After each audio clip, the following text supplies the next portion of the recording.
Hello, everyone, and thanks for joining again tonight.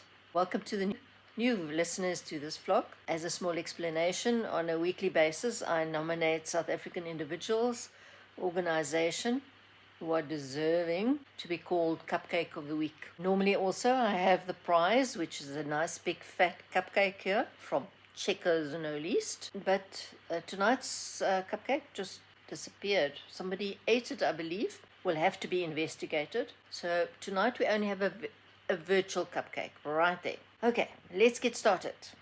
First nomination goes to the municipal manager called Alan Losaba. Now, Mr. Losaba is municipal manager for an area in Northwest Province. And amongst his area, for instance, there is a city called, or a town rather, called Mahikeng. A little bit background.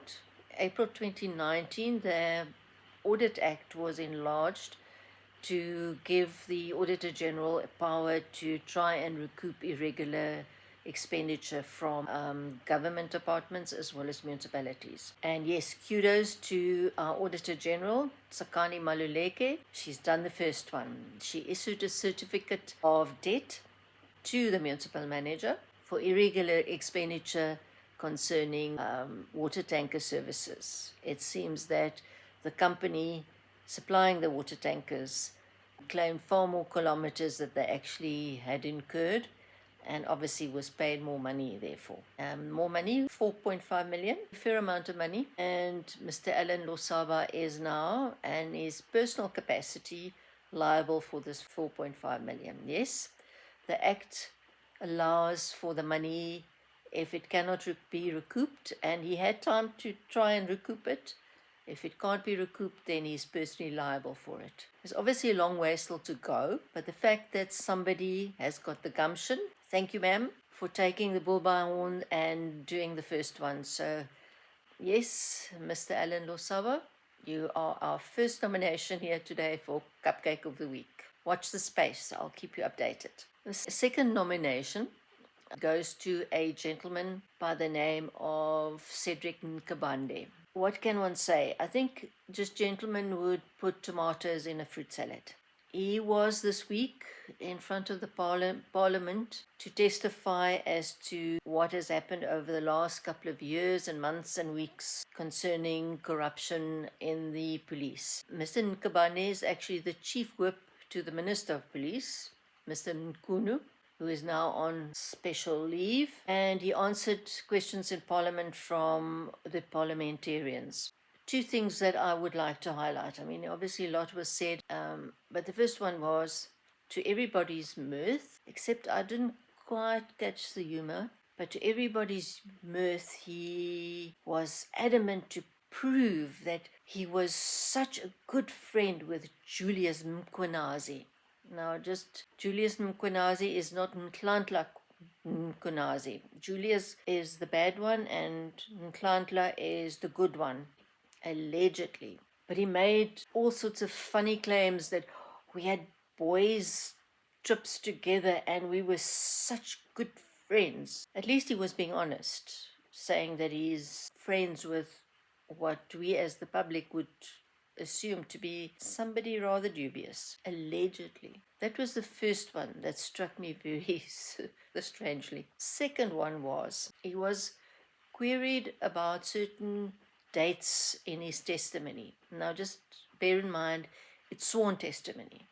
He took an oath. He eventually, after many questions and trying to duck and dive the questions, he had to admit that he, and his words were, I thumb-sucked the dates. Now, you're under oath, you're a government official, and not just any kokololi on the ground, you're actually a chief whip, and you thumb-suck the dates. The man was given some time to go and redraw up his statement, and he'll go back to the investigation in Parliament, and we'll see what comes out of it. But he reminds me a little bit of a saying that says, intelligence is the knowledge that tomatoes are fruit. Goodness, me getting it screwed up. Tomato is a fruit. Wisdom is knowing not to put it into a fruit salad. So, Mr. Nkabande, you have the honor of being our second nomination for today. Our third nomination is not really a nomination, but You can't make this up. Like I said last week, only Mzansi. Some days ago, an aircraft landed coming from Gaza, landing at Kenya, Nairobi. It's a chartered flight. Lands at OR Tambo with 153 Palestinians, with some with no documentation, some with some documentation, but none of them have got return flights. None of them have got proof of where they're going to be staying in South Africa. None of them want to be declared as refugees. So after 12 hours, some say 10, some reports say 10, so between 10 and 12 hours on the tarmac, they were allowed entry into South Africa on a 90-day stay over in South Africa. It turns out it's a second flight with Palestinians that nobody knows about. Lots of reports from organizations, various people, nobody really knows what's going on because nobody knows who paid for the charter.